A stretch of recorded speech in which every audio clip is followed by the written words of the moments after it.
আসসালামু আলাইকুম বন্ধুরা, কেমন আছেন আপনারা সবাই? তো আশা করি আপনারা সবাই অনেক ভালোই আছেন। তো আজ আমি মাস্টার্সের চসার এই কোর্স থেকে একটা গুরুত্বপূর্ণ প্রশ্ন আলোচনা করতে চলেছি। সে প্রশ্নটা হচ্ছে, how does Chaucer portray the ecclesiastical characters in the prologue? অথবা আপনারা এই প্রশ্নটা এভাবেও পাবেন যে, how does Chaucer represent the clergy characters in the prologue to the Canterbury Tales? তো সর্বপ্রথম আমরা একটা প্রশ্ন কি করি যে একটা ইন্ট্রোডাকশন লিখি। তো এই প্রশ্নটা ইন্ট্রোডাকশনে অবশ্যই যে ক্লাসিক্যাল ক্যারেক্টার্সগুলো রয়েছে বা এক্লেসিয়াস্টিক্যাল ক্যারেক্টার্সগুলো রয়েছে তাদের নাম দিতে হবে শুরুতে, আর চসারের যে লাইভ ডিউরেশন সেটা অবশ্যই দিতে হবে। তো সূচনার মধ্যে কী কী জিনিসগুলো দিতে হবে তাহলে এক নজরে একটু দেখে নিই। সর্বপ্রথম চসারের লাইভ ডিউরেশনটা অবশ্যই দিতে হবে, আর কারা কারা এই ক্লাজি ক্লাস পাবলিকের মধ্যে রয়েছেন আর কি, তো তাদের নামটা দিতে হবে। তো চসার মোট 7জন ক্লার্জি ক্যারেক্টারিস্টিক্স রয়েছে, ক্লার্জিম্যান রয়েছে। তারা হচ্ছেন the prioress, the summoner, the pardoner, the friar, the monk, the clerk and the parson. তো এই মোট 7টা ক্যারেক্টার রয়েছেন। তো এর মধ্যে 5জন ক্যারেক্টারকে চসার কি করেছেন যে 5জনের যথেষ্ট সমালোচনা করেছেন। প্রথম 5জন, the prioress, the summoner, the friar, the monk, the pardoner, এই 5জনের সমালোচনা করেছেন। কারণ তাদের কথা ও কাজের কোনো মিল নেই। তাদের যে চারিত্রিক যে ফিচার্স, ক্যারেক্টারিস্টিক্স যে ফিচার্স, সেটা আসলে ঠিক নেই। তারা ধর্মীয় একটা প্রতিষ্ঠানে থাকে, চার্চে থাকে, বাট চার্চের কাজ করে, কিন্তু তারা কি পুরোপুরি হিপোক্রেটিক।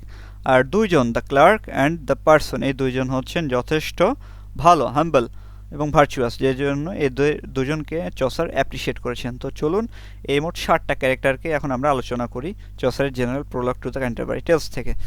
তো ইন্ট্রোডাকশন তো হয়েই গেল। ও আরেকটা কথা বলতে চা- তো আরেকটা কথা বলতে চাই, সেটা হচ্ছে যে আপনারা যদি চান তাহলে চসার বা দেখা যাচ্ছে যে মাস্টার্সের যে 7টা কোর্স রয়েছে, এই কোর্সের সকল হ্যান্ডনোট পেতে আমাদের স্ক্রিনে দেওয়া নাম্বারে অর্ডার করে আপনারা এই হ্যান্ডনোট কালেক্ট করতে পারেন, অথবা আমাদের ওয়েবসাইটে গিয়ে ভিজিট করে প্রশ্নগুলো পড়ে ফেলতে পারেন। তো চলুন শুরু করা যাক। তো সর্বপ্রথম যে ক্যারেক্টার রয়েছেন সেটা হচ্ছে দ্য প্রায়োরেস এক্লেসিয়াস্টিক্যাল ক্যারেক্টার্স বা ক্লার্জিক ক্যারেক্টার্স, তিনি হচ্ছেন দ্য প্রায়োরেস। তো দ্য প্রায়োরেস এই ক্যারেক্টারটা মূলত তিনি একজন মহিলা। তো তিনি একজন নান, বাট নট অ্যান আইডিয়াল নান, তিনি একজন আইডিয়াল নান নন। কেন? কারণ তিনি হচ্ছেন যে মানে she signifies high class religious minded ladies of the 14th century. তিনি কিন্তু সিগনিফাই করতেছেন কি high class minded religious ladies of 14th century, কিন্তু তিনি তার যে কাজটা সেটা কিন্তু ভালোভাবে তিনি পালন করেন না। তিনি she wears a fashionable dress with golden brooch, অর্থাৎ তিনি একটা ফ্যাশনেবল ড্রেস পরেন, সেখানে কি লেখা আছে যে একটা গোল্ডেন ব্রোচে যে আর্মার অফ ইনসেট অমনিয়া, এর অর্থ হচ্ছে লাভ কনকোয়ার্স এভরিথিং বা অল, অর্থাৎ ভালোবাসা সব কিছু জয় করতে পারে বা করে। কিন্তু তিনি কিন্তু অরিজিনালি এটা পরিধান করে থাকলেও এই আইডিয়ালিটিতে তিনি কিন্তু কাজ করেন না। তিনি কিন্তু সবাইকে ওভাবে ভালোবাসেন না, বা দেখা যাচ্ছে যে তার কাজের মধ্যে এটা কিন্তু প্রুভ হয় না। তিনি কিভাবে যে মোরসেল অফ ফুড কীভাবে কালেক্ট করতে হয় খাবার, সেটা কিন্তু তিনি খুব ভালো করেই জানেন। তো এই জন্যে চসার এখানে একটা খুব সুন্দর তার সম্পর্কে একটা কোটেশন দিয়েছেন, যেটা আমরা এখানে দিয়ে দিয়েছি। তো সুমনার এর পরবর্তীতে 2য় নম্বর ক্যারেক্টার হচ্ছেন দ্য সুমনার। তো the summoner is a nasty figure, কারণ তিনি কি করতে পছন্দ করেন? তিনি ড্রিঙ্ক করতে পছন্দ করেন। তিনি কি খান? অনিয়ন খান বা রেড ওয়াইন খান। তো এগুলো আসলে চার্চের যে ফাদাররা বা প্রিস্টরা তারা কিন্তু খান না, কিন্তু তিনি কিন্তু খান, সুমনার কিন্তু খান। তো এই জন্য তাকে হিপোক্রেটিক বলা হয়েছে, হিপোক্রেটিক ক্যারেক্টার্স। তিনি যে যে ইয়ং মহিলা এবং ইয়ং ছেলে মেয়েদের যে একটা সমস্যা বা দেখা যায় তাদের সিক্রেট, এটা কিন্তু তিনি জানেন, কিন্তু তিনি তাদেরকে মাফ করে দেন। কী কারণে মাফ করেন? অল্প কিছু টাকার বিনিময়ে, এই যে donation to him, for a small donation to him. আবার তাকে দেখে বাচ্চারাও কিন্তু অনেক ভয় করে। তো এখানে এই জন্য এই কোটেশনটা দেওয়া হয়েছে, অফিস ভিসাইজ চিলড্রেন আর অ্যাফ্রেইড। তো এর পরবর্তীতে 3য় ক্যারেক্টার হচ্ছে দ্য ফ্রায়ার। দ্য ফ্রায়ার তিনিও একজন করাপ্টেড ব্যক্তি, কারণ তিনি তার কাজটা খুব ভালো করে করেন না। তার যে ডিউটি চার্চে একজন এক্লেসিয়াস্টিক্যাল ক্যারেক্টার হিসেবে, সেটা কিন্তু তিনি করেন না। তিনি কি করেন? তিনি খালি গান আর মানে যেখানেই দেখা যাচ্ছে ম্যারি মেকিং অনুষ্ঠান হয়, বিভিন্ন আচার অনুষ্ঠান, সেখানেই তিনি চলে যান। অর্থাৎ তিনি অরিজিনালি একটা চার্চের ক্যারেক্টার নন, তাকে জোর করে রাখা হয়েছে, বা তিনি এখান থেকে যে অ্যাডভান্টেজ পাচ্ছেন চার্চ থেকে, যার জন্য তিনি এখানে আছেন। তাছাড়া তিনি অরিজিনালি চার্চের সাথে তাকে আসলে যায় না। তিনি মানুষের বিভিন্ন বাসায় যান এবং ভ্রমণ করেন এবং খাওয়া দাওয়া করেন এবং মদ পান করেন, এসব যাবতীয়, যার জন্য তাকে একজন ভ্যাগাবন্ড বা স্ক্রাউন্ডেল বলা হয়েছে। তো এর পরবর্তীতে যে ক্যারেক্টার, তিনি হচ্ছেন দ্য মঙ্ক। তিনিও একজন হিপোক্রেটিক ক্যারেক্টার, রিলিজিয়াস ফিগার হলেও তিনি কিন্তু খুব একটা ভালো নন। চসার এভাবেই তাকে রিপ্রেজেন্ট করেছেন। তিনি চার্চের যে ডিসিপ্লিন সেটা কিন্তু মানেন না, ডিসঅবি দ্য রুলস অফ চার্চ। আবার তিনি কি করেন, যে একজন মঙ্ক হিসেবে তিনি আবার কি করেন, যে হান্ট করতে পছন্দ করেন। তার আবার হর্সও রয়েছে, তো এগুলোতে তিনি ঘুরে বেড়াতে পছন্দ করেন, শিকার করতে পছন্দ করেন, বা দেখা যাচ্ছে ড্রিঙ্ক করতে পছন্দ করেন, বিভিন্ন আচার অনুষ্ঠানে যোগদান করতে পছন্দ করেন। অর্থাৎ ম্যারি মেকিং যে তার একটা টেন্ডেন্সি, এটা অন্যান্য সব ক্লার্জি ক্যারেক্টারের মধ্যে যেমন রয়েছে, দ্য মনকের মধ্যেও রয়েছে। তো এই জন্য এই 14th সেঞ্চুরি ইংল্যান্ডে তিনি একজন হিপোক্রেটিক ইক্লেসিয়াস্টিক্যাল ক্যারেক্টার বা রিলিজিয়াস ফিগার।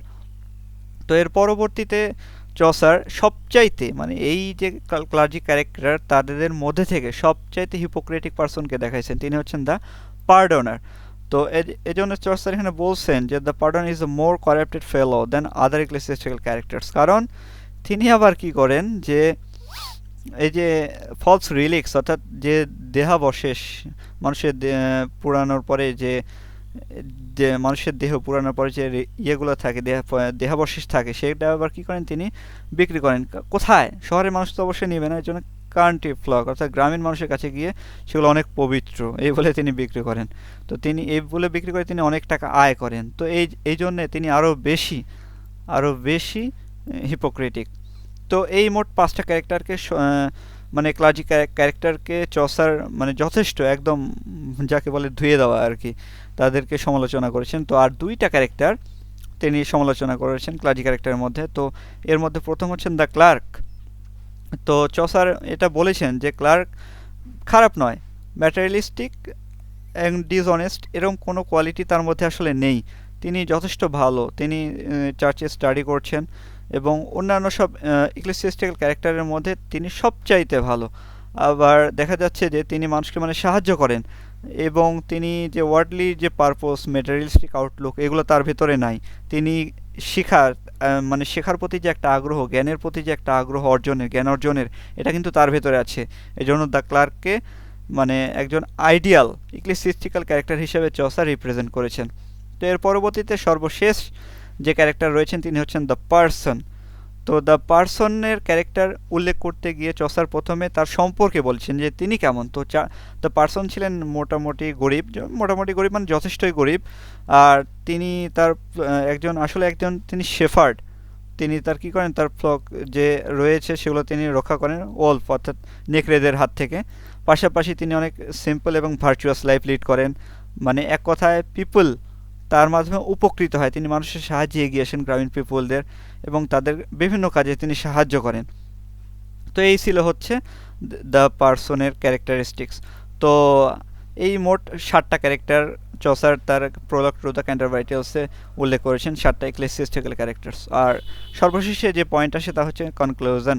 তো কনক্লুশনটা আপনারা কিভাবে লিখবেন? তো কনক্লুশন আমরা বরাবরই বলি অবশ্যই যে মানে রাইটারের রাইটিংটা, দ্য প্রোলগ টু দ্য ক্যান্টারবারিটেলস, সেটাকে সুপ্রিম কোয়ালিটি ভাবে রিপ্রেজেন্ট করতে হবে। পাশাপাশি চসারকে তার আগের এবং সমসাময়িক রাইটারদের মধ্যে সবচেয়ে সুপেরিয়র হিসেবে রিপ্রেজেন্ট করতে হবে।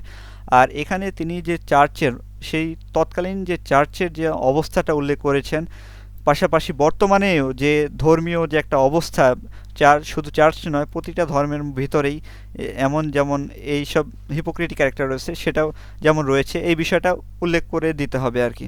অর্থাৎ চসারের সময় থেকে শুরু করে বর্তমান সময়েও এই সব ক্যারেক্টারগুলো রয়েছে, এই ক্লার্জি ক্যারেক্টারদের মধ্যে এরকম ক্যারেক্টারিস্টিক্স রয়েছে, এই বিষয়টাও এখানে উল্লেখ করে দিলে এই সম্পূর্ণ কনক্লুশনটা খুব একদম হেলদি হবে। তো আশা করি সম্পূর্ণ প্রশ্নটা আপনারা বুঝতে পেরেছেন। তো আবারও বলছি, আপনারা যদি এই মাস্টার্সের সম্পূর্ণ কোর্স অর্ডার করতে চান তাহলে আমাদের স্ক্রিনে দেওয়া নাম্বার থেকে অর্ডার করে নিতে পারেন। তো আশা করি আপনাদের কনসেপশন ক্লিয়ার হয়েছে। সুস্থ থাকবেন, সুন্দর থাকবেন। আল্লাহ হাফেজ।